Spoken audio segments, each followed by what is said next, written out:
guys, welcome back to the channel. I was not actually sure if I wanted to film this weekend, but I'm actually getting ready for one of my favorite date nights, and I just needed to take you guys along and bring you to my favorite spot that I typically try to gatekeep. I know the whole purse bowl was a big thing, but every girl has a recipient for all her stuff that she then transfers into her different bags. For me, it's not a bowl. It's this little toiletry case from Etro that I got this past summer in San Sebastian. And I just put my necessities, my lip gloss, my wallet, and then I actually want to show you guys this really exciting sample that my sister gave me when she was here this past weekend. And it is the most special thing ever. She has been very thoughtfully developing the most delicious cuticle balm ever. And this is a new packaging she's been working on. It's like literal butter. It's so beautiful. It's all natural and very delicious. It is basically the perfect finisher and enhancement for when your cuticles are a little bit dry, but you want to make sure your manicure lasts. And it is so soothing. I love to keep it in my bag and then just reapply the way I do lip gloss or hand cream, and it just melts into your skin. It's not tacky or anything or sticky. It absorbs really nicely because it's a super natural formulation and it smells divine. It's called Fiorella Cuticle Balm. She makes this herself out of her apartment in Santa Monica, and it is just the sweetest project ever. So I'll tag her below if you're curious, but this is still sort of in the works. So I'll let you guys know when she does launch officially. But that's a super exciting little update over here. I love a little short sleeve cardigan. I think it's so adorable and perfect for the spring months. This one is from Doen from last year, I think. But I think they have this type of style a lot. But it's so cute. And then I'm wearing my silk trousers from Lisette that are just super comfy. Whoever told you you can't wear black and navy is lying to you, because you definitely can. And I actually love it. So that's it. Let me take you now to our little secret sushi date spot. And then I'm hoping to get ice cream after, because sushi must be followed by ice cream. Preferably froyo, but we'll see what we get up to. Subscribe if you haven't already. Follow me on Instagram and TikTok. And let's have a great weekend together and get into the vlog.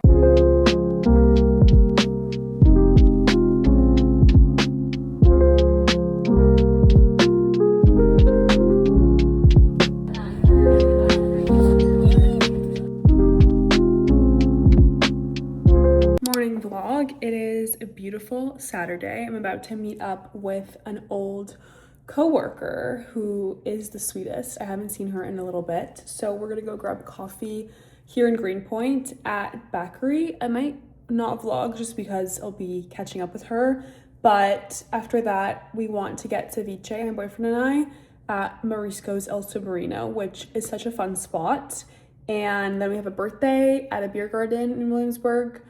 And I want to try Dean's. If you watched my last vlog, I tried unsuccessfully to go. And then tomorrow I'm filming a sort of comeback video. Last year I tried a bunch of princess cakes. I did a series over on TikTok reviewing all the princess cakes in New York that I could find.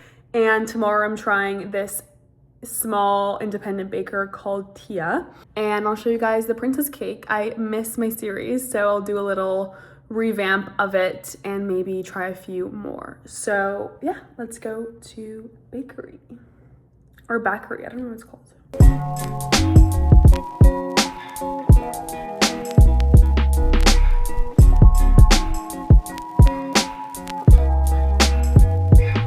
This is where I develop my film. It's in Williamsburg.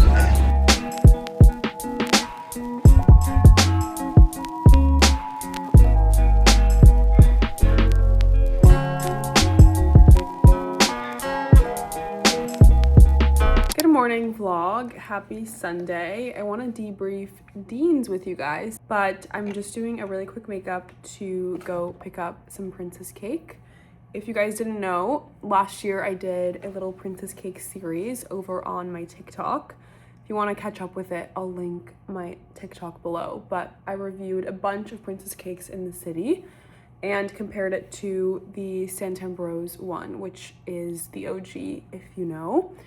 And it was a really fun series. It honestly grew my platform a lot. So if you are creating content, I would definitely recommend trying out a consistent series that people can kind of follow along with. It was quite fun, but I noticed this independent baker who used to actually work at Fabrique, and she's starting this little business out of her apartment selling princess cakes, and she offers this mini like individual one, which I thought was perfect to try. And then it could be a little fun sort of revamp of my series, so I'll post it over on TikTok, but also give you guys a bit of a review here as well.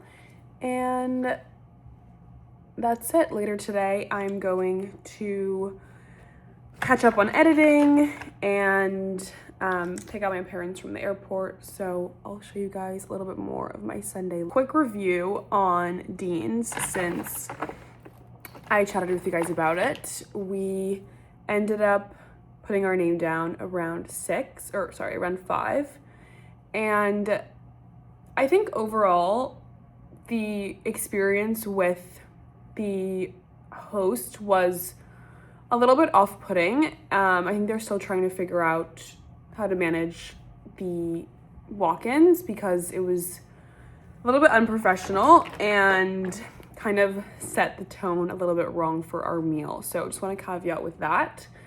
And I think there is a part of me where it's like, okay, it's a new restaurant and people are figuring things out, but if you don't know, they're from the same group as King, which is one of my favorite restaurants here in the city. So I did expect a little bit more professionalism and kindness.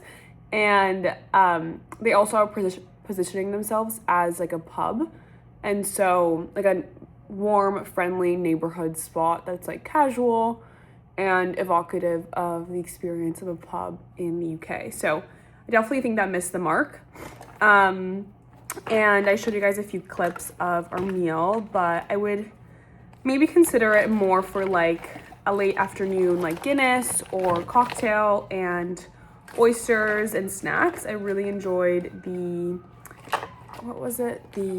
coronation salad, and I enjoyed the Guinness bread and the Scottish eggs. I think the rest definitely would skip. The dessert was quite yummy. But overall, like, I like the vibe of the spot a lot and like the concept. But I would say if you're looking for more of a serious like British food restaurant, I would recommend going to Lord's, which is actually quite close in Soho, and they are very serious around there. Their burger is delicious, their fries are like insane. And everything else I've tried has been great, and they have a brunch if you can't get into the dinner. So probably recommend that. And I think also when I'm like really excited about something, I put like too high of expectations, and I think that's also what it was. But yeah, I realized I never said a formal review of the princess cake, but I'll link my TikTok video doing the review down below if you're interested. There are two really interesting things about this book, Strangers, that I've been picking up upon, and I think beyond the actual shock of the storyline is why so many people are connecting with it and enjoying it. I think one of them is this universal conversation and thought around how much your upbringing impacts the choices you make as a young adult or as someone who's starting a family specifically. So a lot of the book talks about both how Belle and her husband's choices as people in a marriage and people who were parents, their upbringing and the trauma or bias that brings, whether that be wanting to be, in Belle's case, a stay-at-home mom after having growing up with a mom who worked a lot, or wanting to have a perfect marriage after being a child of divorce, and all of those questions that come about, especially also as it relates to wealth.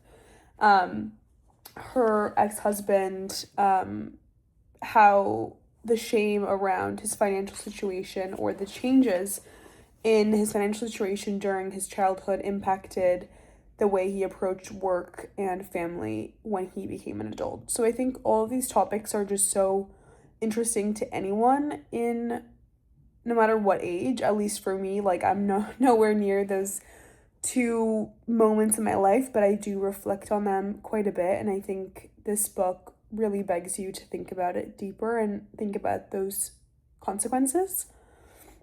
And then the other thing is, which I've heard a few people comment in a negative light about, a story of a woman who's very privileged and how we're supposed to feel bad for her because of something that happened to her when she's someone who grew up with a great deal of privilege. And I think that's actually one of the more interesting parts about the book, is that you can have empathy for someone and understand the intricacies of anyone, irrespective of the perceived privilege that you think they have. So even when she was describing her childhood and her mother and all of the changes that happen in her situation throughout divorces and all of that, I think reading someone's actual story versus reading a headline saying she's an heiress and part of a very important family in New York are very different. And I think with people who have wealth or fame or anything, like, it's very easy for critics to say that someone's situation has and will always be favorable to them. Like, things change very quickly in this world. Nothing is stagnant, and you never know what could change. And so I think it's very lazy to label someone who's privileged as not understanding suffering because of that, because things can change so quickly and you never know the full story. So I think, if anything, this book teaches a lot of empathy, and that you never know what's happening with someone or what has happened with someone. And so I think that's my favorite part about the book so far. I'm a very slow reader, and I live a very busy life, so I'm still not done with this book. I think it's been like over a month, but I don't feel too well this Sunday. I'm still recovering from a bit of a flu, so I've been able to sort of lay down and read a little bit. But I'm going to pick up my parents at the airport in like 15 minutes. I should get up soon. But I think I'm going to end this vlog here. I enjoyed spending the weekend with you guys, and I hope you like this vlog. I hope you subscribe and you follow me at Valentina's World everywhere. And I'll see you next week.